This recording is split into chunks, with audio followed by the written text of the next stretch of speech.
written in our brains to make us fear dying. I poured my thoughts into my journal last night when you threw a baseball through my window and danced in the street light.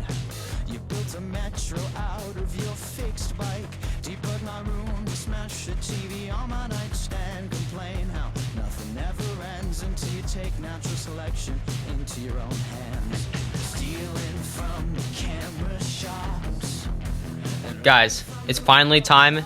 Tomorrow we are racing at the Clovis North Twilight Invitational, and I can't tell you how excited I am to run tomorrow.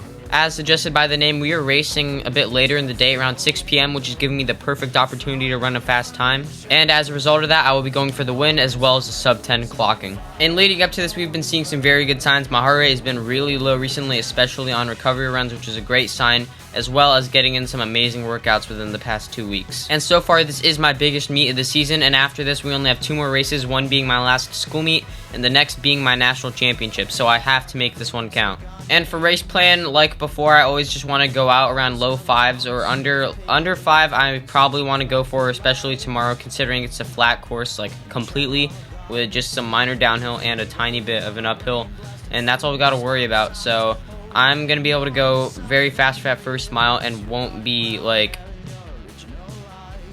penalized for it. And as of now, the meet record turns out to be a 9:53. Yeah, that's crazy. So I mean, hey, bonus if he can break the meet record. That'd be a crazy PR, but we'll see how it goes. And let's just get the video rolling.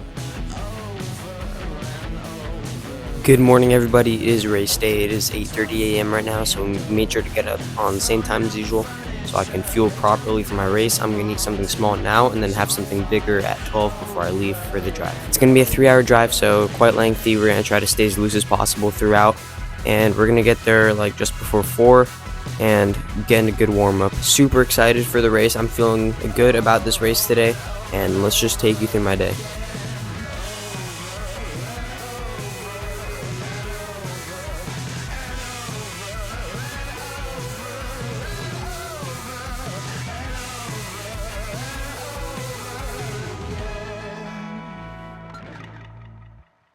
Okay, we're midway through the drive, and look where we ended up.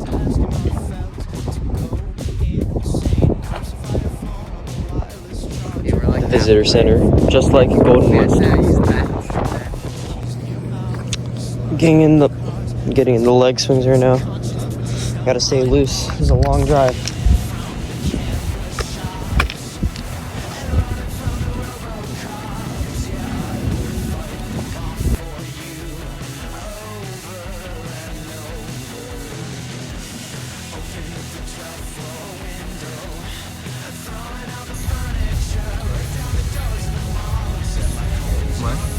Anyone from Carmel coming up here? No. You're going to the Pepsi? What's up, guys? We're hitting the warm-up. Legs feel decent, not as bad as I thought they'd be, like I said, but I'm racing 40 minutes, just doing like a mile warm-up. Just had to use the bathroom. It was horrible, super uncomfortable, but got that done. So now we just get to warm up, get ready to race.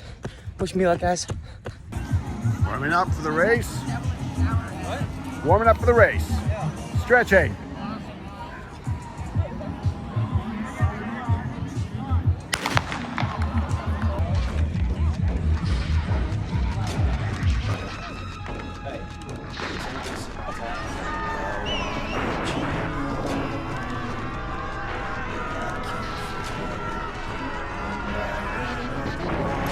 Alright guys, here we are. It's finally time, the Clovis North Twilight Invitational. Here I did feel better than I expected to, considering we drove 3 hours, but little did I know that's not how I was going to feel during the race. But as you can see, I got out pretty well. There's one kid ahead of me. There were 2 kids ahead of me at the start in total, and I got out fast. You know, my first 400 was about a 68, and for these people to be already like 10-15 meters ahead, it was really surprising. And like I mentioned before, this is a super flat course, and you're able to see that right now. It's basically like this the entire way. But by this point of the race, all I wanted to do was to just get attached to second place. First place was flying.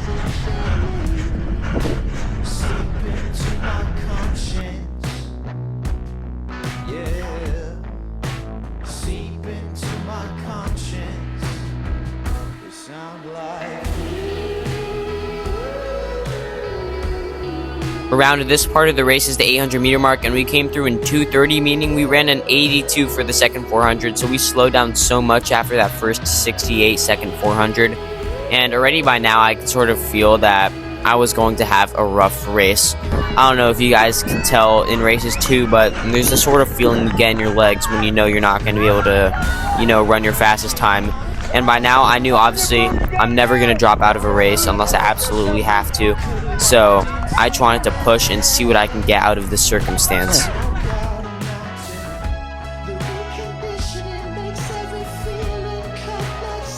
And actually by here, surprisingly, about 200 meters out from the first mile of this course actually goes by super fast. I didn't even expect it to come up by now, but here we are approaching. Let's see what we come through.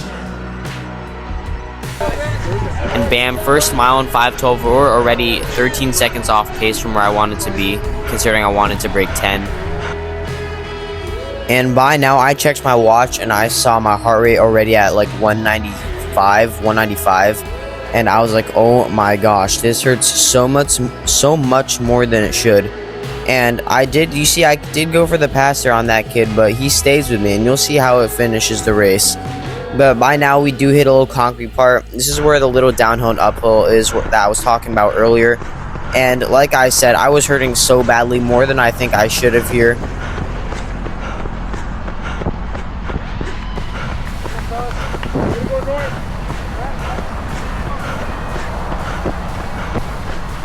From here, the footage is pretty bland, so I am going to make it speed up quite a lot towards the part where we get to the track, because that is where the last 300 meters of the race is. This was hard, and guys, I'm always going to show you my hard races, because that's just part of being real. Showing you guys all the highlights of my season will only be unrealistic and can make people think I don't have any bad races, and that will make them put themselves down when they have a bad race. But remember, guys, everyone has bad races, and this is a major example of this.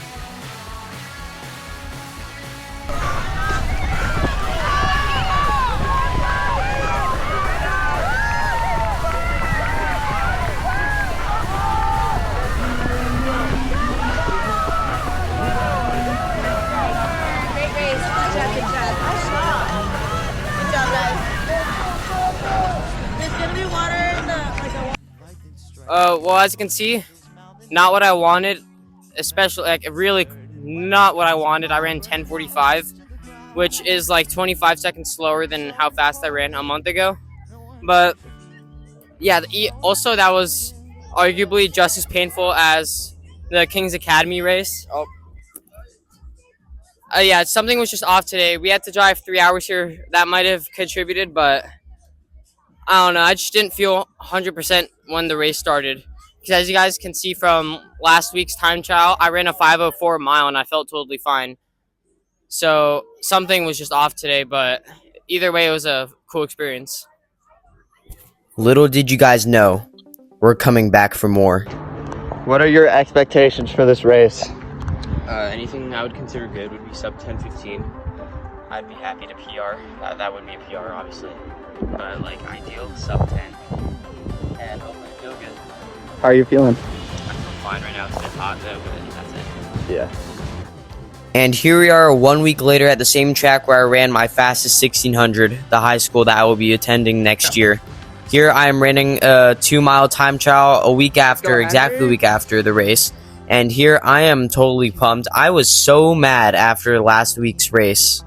And as I was warming up for this time trial, I actually did not feel 100%, which is starting to get me super nervous, because at this point I needed a good race for my confidence going into nationals.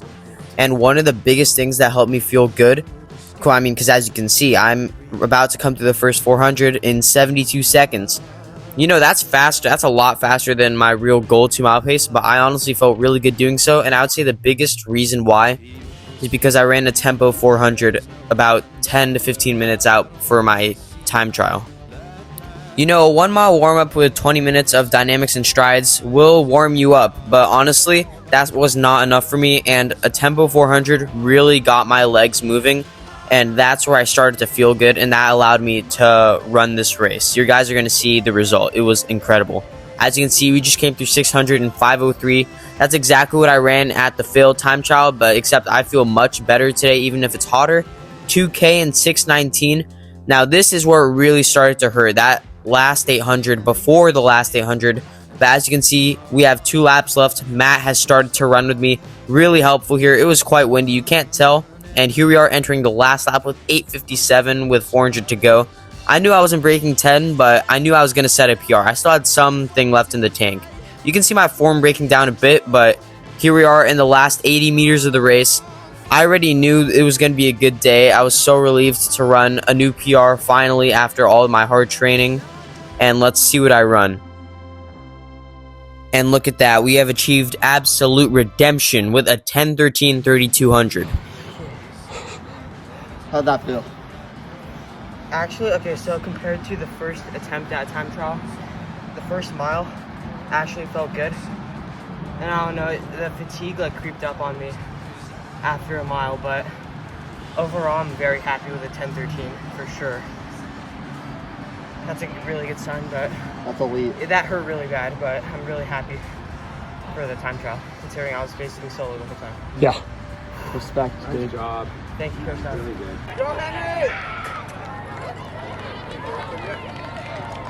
Come on,